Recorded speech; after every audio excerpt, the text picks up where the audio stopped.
The government has announced new funding to help areas with high numbers of child asylum seekers. The money is intended to increase foster care and other forms of safe housing. Islington's Councillor for Community Development, Kaya Koma-Schwartz, says the extra resources are vital for their work in the borough. No, we're already over our threshold target, but obviously if these kids turn up, then we have a duty of care to them. We have not enough foster carers in the borough, and having foster carers with the specialist expertise that's required to deal with children who are asylum seekers is, difficult. She thinks the public don't always realise the burden of care that councils take on with child asylum seekers. We're their parents up to the age of 18, so that's why I'm really proud of this programme that's enabling them to get the best advice and as help and preparation as possible. Because that's like, if you think of our own children, that's the least we would do.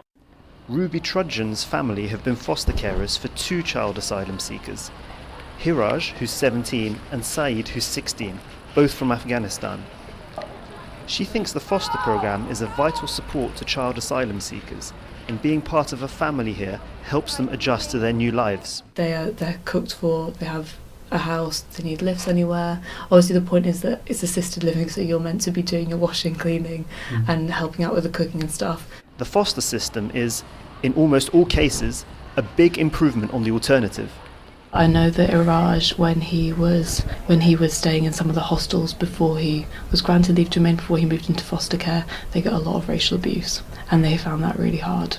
But she points out that sometimes the problems faced by child asylum seekers are not a lack of funding, but bureaucratic ones, and an immigration service that seeks to obstruct them.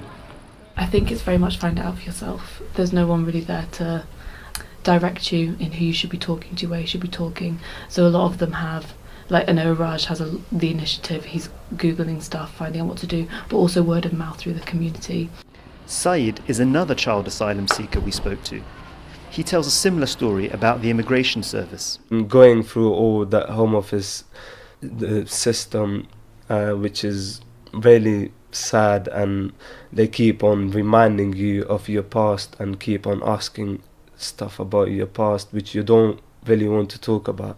But Saeed is clear that the funding available helped him during a difficult transition to life in the UK. I came in 2013 with no English, and I went, even the school system was new for me, because back home it's different, it's completely different. So I was put in year 9, and so I had female teachers, female classmates, which you don't have back home.